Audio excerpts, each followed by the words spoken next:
This week's Torah portion, Shlach Lecha, Numbers, chapters 13 through 15, means send out, scout out, as in, hey, Moses, send out spies to scout out the land.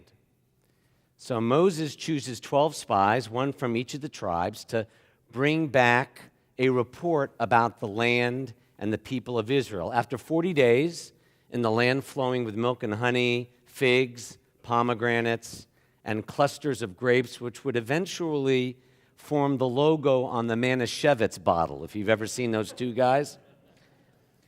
Two of the spies give a positive report, 10 go negative. But the idea of how we view the land and people where we live, both from the outside where Moses was standing and from the inside where the spies went, is instructive no matter where we live, including America.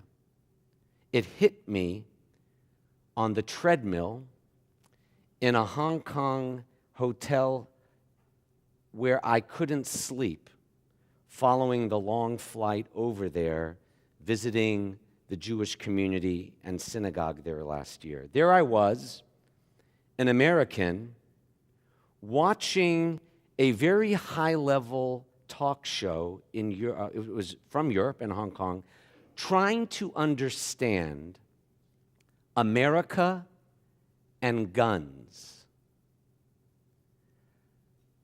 The panelist said, I understand the Second Amendment and the right to own a gun. But if you have to show an ID in the United States to buy beer, shouldn't you also register to buy a lethal weapon?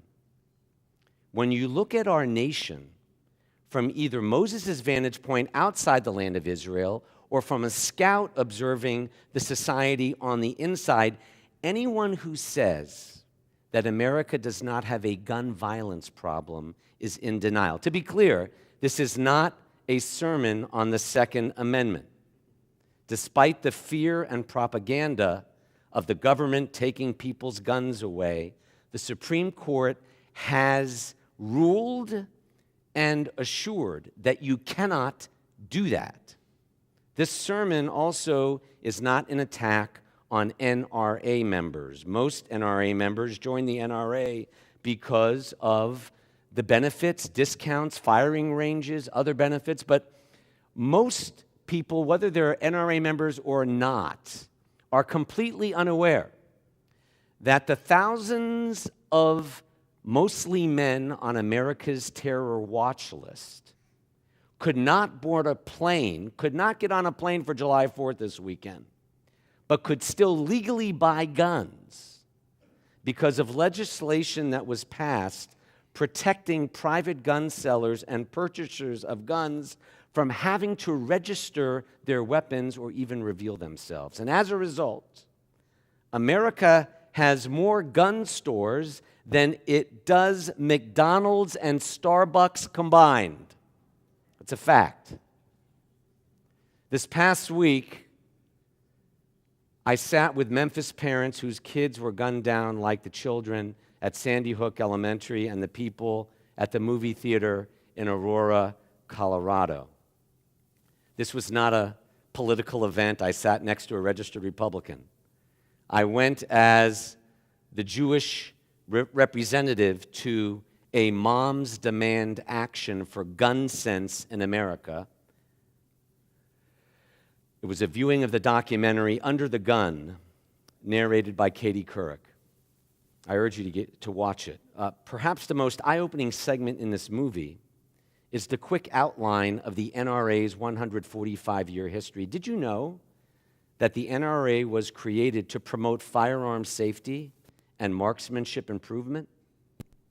I didn't. It wasn't until 39 years ago, out of the 145, until 39 years ago, that the NRA morphed into a lobbying enterprise that stopped the Bureau of Alcohol, Tobacco, Firearms, and Explosives from computerizing gun ownership records. After stopping the computerization of gun ownership records, they turned their attention again on Congress and gun manufacturers. The NRA boycotted Smith & Wesson when the gun retailer attempted to remake weapons with safety locks after accidents in houses. That incurred the wrath of the NRA, which boycotted Smith & Wesson. Sales plummeted by 40%, which led them to recover by making semi-automatic machine guns for public purchase to get the sales back up. When you look at America from the outside relative to the rest of the world, like the Spies in this week's Torah portion, there is so much that is good. On this July 4th weekend, we are the one country in the world so many outside the USA would love to move to, and a nation which very few of us inside would ever want to leave. But just as our ancestors who scouted the land of Israel from the outside and saw things insiders could not see because they were too close to it, we have a problem. And it's not the government taking guns away from registered gun owners. You cannot hide behind the First Amendment of free speech and scream fire in a crowded theater and cause a stampede or incite hatred. There's no absolute right to the First Amendment. So why can you buy machine guns without restrictions? When 32,000 people are dying from gun violence every year, shouldn't we do something? What makes the need for gun sense in America is that 32,000 people really are being killed from gun violence. When asked why we can't do something to lower that number with background checks or by simply registering guns, a leader of the NRA said, and I quote, "Sorry, that's the cost of liberty." Really, my oldest child is in the field of communications and public relations. My middle child is about to enter the world of finance. My youngest child, she loves education and teaching. A fifth grader in Chicago, when asked what she wants to be when she grows up, answered, "Alive." That is what children are saying in neighborhoods where guns are sold out of car trunks on the streets by the hundreds legally, because the law doesn't require sellers to register them. This is a health problem beyond a crime problem. In fact, the Center for Disease Control showed in study after study that you're 3 to 10 times more likely to be a victim of gun violence with a gun nearby. The NRA's response to that research in recent decades was to get senators and congressmen to strip funding from the Center for Disease Control on gun research as a health issue. It's a fact. One lobbyist said, the NRA no longer stands for the National Rifle Association. It stands for never reelected again if you don't support stripping gun sellers and owners of accountability. And as a result of caving into this demand, thousands of murders remain unsolved because of this legislation ending the registry of guns, and terror watch list people, as I said, who can't board a plane can still buy as many guns as they want. This week, Moses and the scouts view the land of Israel not defensively with your opinion or politics, but from afar. And viewing America from afar, is it or is it not jarring? Listen to this, I'm not exaggerating. You are 7 times more likely to be a victim of gun violence in America than in Israel, where every gun is registered. 7 times more likely to be killed in America or a victim of gun violence than in Israel. 4 times more likely to be a victim of gun violence in America than in Canada. 65 times more likely to be a victim of gun violence in America than in England. These are all facts we ignore because we get defensive and we don't want to admit we have a problem.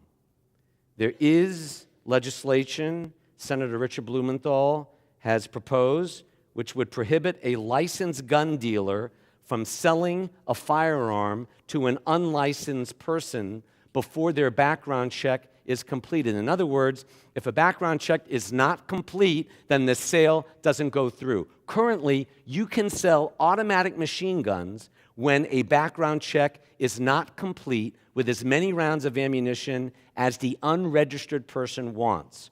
Why?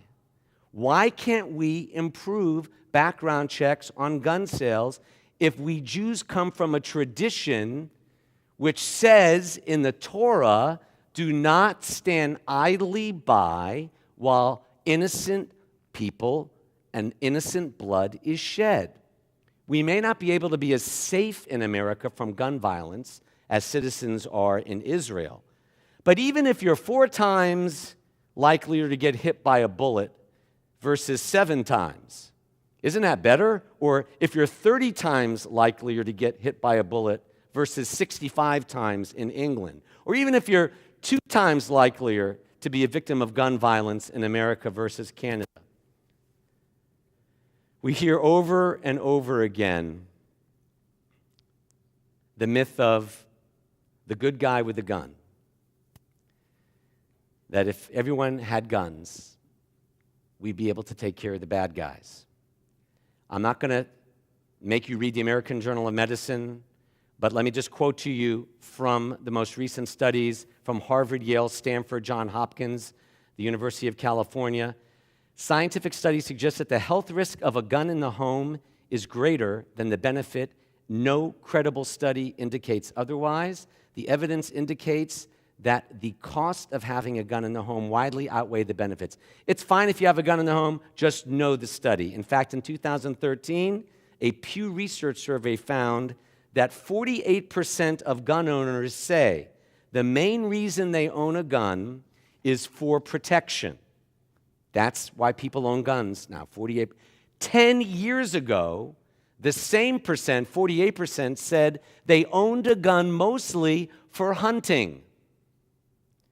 And while from an emotional standpoint, having a gun might make you feel safer, studies have determined that a gun in the home doubles the risk of homicide, triples the risk of suicide, and the evidence shows unequivocally that greater availability of guns increases a woman's risk of being murdered by a family member or another person she knows. So how can we as Jews stand by and watch as thousands of people are impacted by gun violence each year? Some of you are old enough to remember, before I close, the initial objection to mandatory seatbelt laws.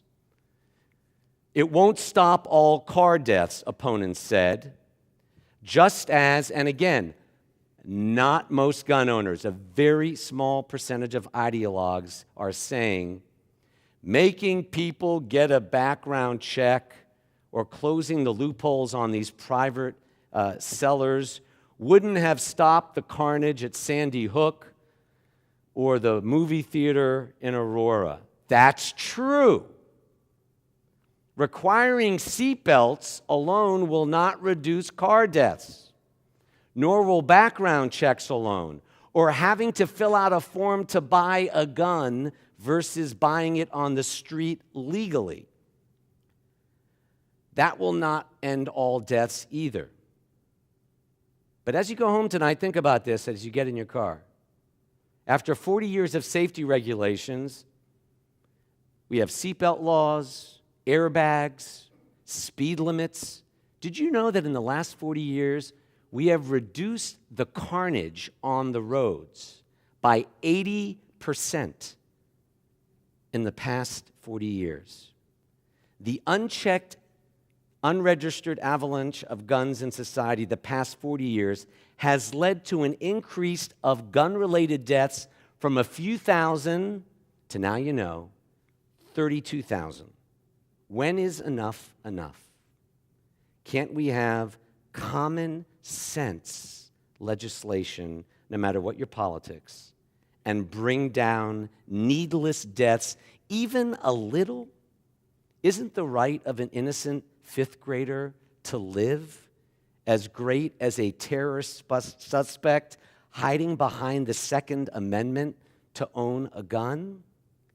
Fireworks are beautiful on July 4th. America's gun violence issue is revolting.